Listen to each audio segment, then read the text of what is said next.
falando sobre um número que faz a gente pensar. Vamos falar sobre as mortes no trânsito? Saiu agora uma pesquisa falando o seguinte: o aumento desse número de mortos no trânsito, principalmente na região do Nordeste. Em 8 anos, o Nordeste lidera pela primeira vez o número de mortes no trânsito, principalmente no que corresponde à motocicleta. Tem um número aqui interessante, olha só, no Brasil existem 34 milhões, no Brasil existem 34 milhões de proprietários de motocicleta, ok? Desse número, 54%, mais da metade, são pessoas que não são habilitadas, não têm a CNH. Então, ontem a gente falou sobre a facilidade, né, do exame de tirar a carteira de motorista, e eu queria perguntar, será que burocratizar essas questões que estão trazendo números acelerados, o maior número de mortes no trânsito em 8 anos, principalmente na região do Nordeste, principalmente com as motos representam 42% desse total de números, e aí, né, o exame de carteira de motorista fica mais fácil, mas as pessoas nem carteiras de motorista têm. E eu vou sentar aqui para conversar com vocês para dizer o seguinte: tem a questão dos aplicativos de moto. Será que é hora de liberar mesmo o aplicativo de moto em São Paulo? Será que não é hora de mais educação no trânsito para a gente, pelo menos, diminuir esses números que são tão altos? O que vocês acham, meus queridos? Fernando, sou uma pessoa de interior, né? Eu sou nascido numa cidade que tem 18 mil habitantes. E a gente vê no interior algo muito semelhante, interior de Minas, algo muito semelhante, às vezes, a muitas cidades do Nordeste, já viajei bastante no Nordeste, norte do país, que é uma falta, uma ausência de fiscalização. Então, o nível de fiscalização é muito baixo, uma ausência de cultura de prevenção. Muita gente não usa capacete, não usa medidas de proteção e fora, né, a dificuldade muitas vezes de sinalização. Não tem uma sinalização clara. Então, eu estou dando esse passo para trás para dizer um pouco que eu acho que talvez a gente precise melhorar as medidas educativas, mas também melhorar a sinalização das cidades e também a fiscalização. Não adianta nada você ter uma lei que fala que você deve usar capacete, se você não usa, e quantas vezes eu já vi, né? 3 pessoas, às vezes até 4, se forem 2 crianças, andando em uma moto e todo mundo sem capacete. Então, eu acredito que boa parte, né, dessa estatística, ela esteja em torno dessa falta de prevenção, dessa falta de segurança, que é aí que eu acho que é outra medida que, de repente, não tem uma relação direta, né, só com a prudência ou com a habilidade em dirigir, mas sim com os cuidados que a gente deveria tomar. Agora, sobre os aplicativos em São Paulo, eu acho que a gente deveria sim permitir, mas regular de uma forma mais, né, mais concreta, mais coerente e criar cada vez mais esses canais para que as motos possam passar, né, pelas ruas, pelas avenidas, porque de fato, você criando uma lei e eventualmente você multando quem sai, né, daquele limite, eu acredito que a gente não precisa impedir que o aplicativo funcione. Eu acho que a gente tem que saber regular bem.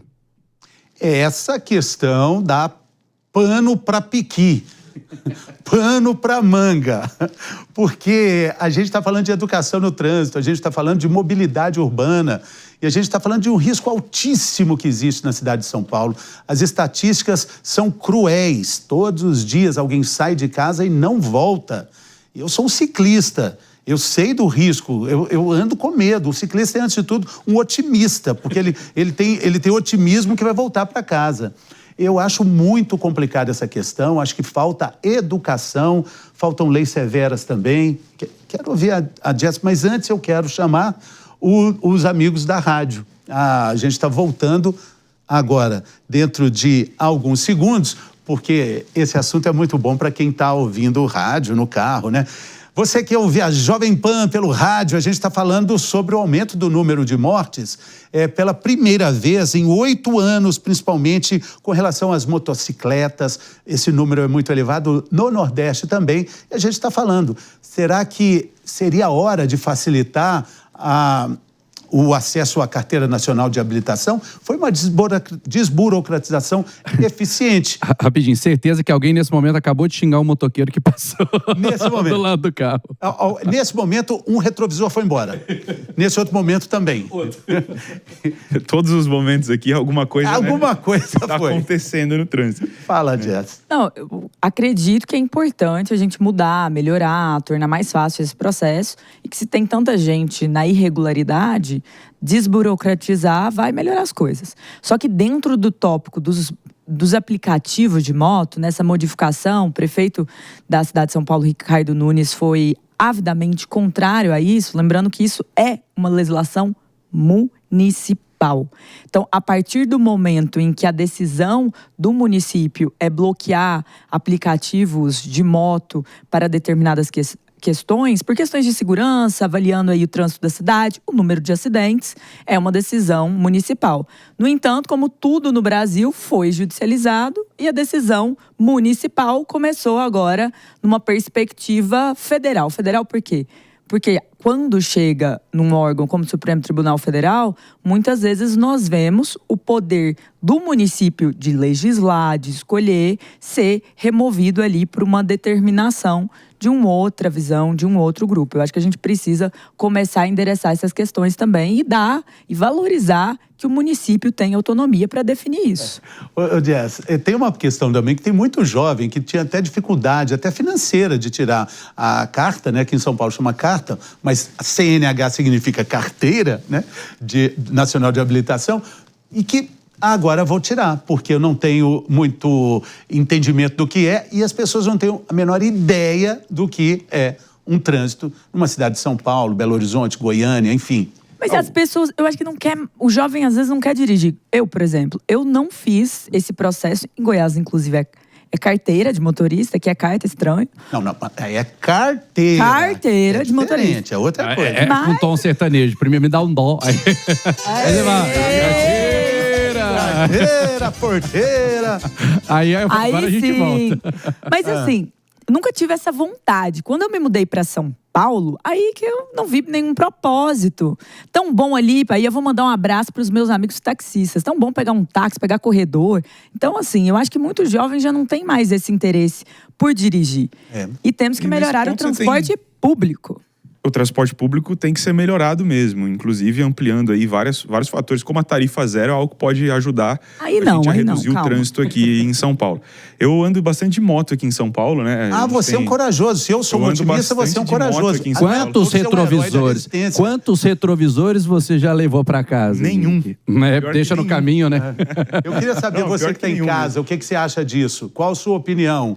Você acha que tem que ter mais disponibilidade de motos no serviço de aplicativos? Ou você acha que tem que ter mais rigor na exigência da carteira de habilitação? Como é que a gente muda esses números crescentes? Em 8 anos, o maior número de pessoas mortas no trânsito, que são mortes evitáveis. Fernando, vamos lembrar que a mesma moto que incomoda é a moto que leva a marmita para sua casa, é a moto que leva a entrega que você quer do dia para o outro, né? Para as pessoas pensarem, porque às vezes a gente só xinga o motoqueiro, né? Mas lembrar que ele também às vezes está lá indo resolver o seu problema. Só deixar claro que aqui, meu ponto, até falando sobre o prefeito Ricardo Nunes, era em relação aos aplicativos de moto para viagens. O mototáxi, e não né? o mototáxi, não é em relação às entregas, serviços e tantas outras coisas que estão também dentro do nosso dia a dia. 9132-58055, é a sua opinião que eu quero ouvir. 11-9132-58055. Manda uma mensagem para cá, WhatsApp, diz aí a sua opinião. O Henrique vai dar dele agora, por favor. Eu concordo aqui com o colega Matheus sobre essa questão do mototáxi ter que ser bem regulado. Porque o problema do mototáxi numa cidade como São Paulo é que a gente tem vias muito movimentadas, de alta velocidade. Tem aqui, né, uma 23 de maio da vida. Tudo bem que tem faixa azul agora, que facilita um pouco a locomoção. Você que é motoqueiro, funcionou a faixa azul para você? Facilita um pouco, mas ao mesmo tempo abre uma margem ruim, porque como não tem nenhum carro, a tendência é que os motoristas acelerem, né? E isso, às vezes, acaba trazendo um número maior de acidentes por velocidade. Para quem não é de São Paulo, só explicando, a faixa azul é um corredor enorme nas grandes avenidas, 23, Marginal, onde as motos circulam num corredor azul e aí isso evita que elas fiquem mudando de faixa. A sensação que eu tenho é que vira um bolo ali, né? O Henrique falou da velocidade. Às vezes eu vejo aquele tanto de motoqueiro passando naquela faixa azul, eu tenho uma sensação que vai bater. Eu olho e falo, gente, uma hora vai bater, não é possível. Não sei como é que vocês conseguem se virar muito. nisso. Por exemplo, eu moro um pouco longe daqui, de carro daria coisa de 1h e 20, de moto eu faço em 25 minutos. Então facilita muito, isso sem correr. Então, de fato, para quem vai trabalhar, para quem quem tem um compromisso, até para quem, eventualmente, é que eu falei do mototáxi, eu acho que o mototáxi não deveria rodar nesses locais.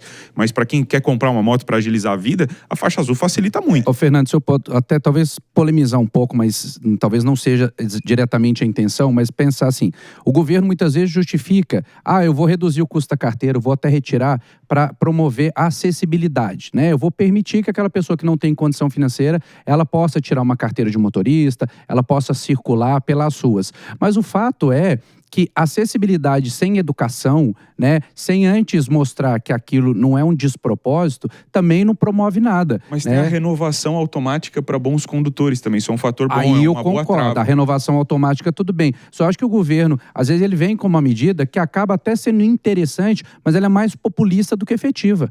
Ela não muda. Pode falar disso. E vou até além, né? Quando a gente olha para essa questão da carteira, tem uma outra questão por trás.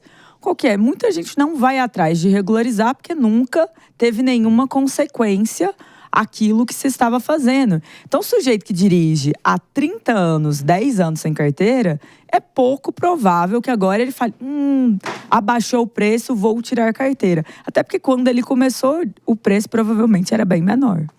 Mas a gente está falando que pelo menos metade das pessoas que dirigem moto no Brasil não tem habilitação. Esse número é muito alto, né? Esse número é altíssimo. E aí a gente fala de fiscalização.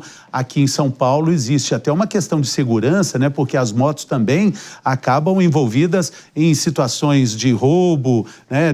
Roubo de celular, regiões aqui de Pinheiros, por exemplo, a região dos Jardins, por exemplo, motoqueiros armados. Então, a fiscalização em São Paulo, eu acho que ela existe de forma eficiente. E é um debate nacional, né? Esses dias eu tive um caso próximo, a noiva de um amigo em Belo Horizonte, ela foi assaltada dentro de uma papelaria, quase na porta em Belo Horizonte. O criminoso, ele arranca o celular da mão dela, corre e já monta numa moto que já está ali esperando no meio da rua e os dois saem. Então é isso, né? De fato, a gente fica muito intimidado às vezes, principalmente se você está andando sozinho em um lugar menos movimentado, quando passa um motoqueiro mais devagar.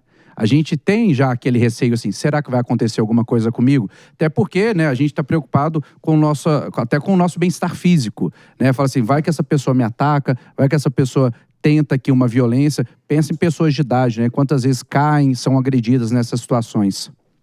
Muito bem. Eu queria falar sobre, agora mudar um pouco de assunto, porque eu queria falar sobre um problema, uma dor crônica, uma doença crônica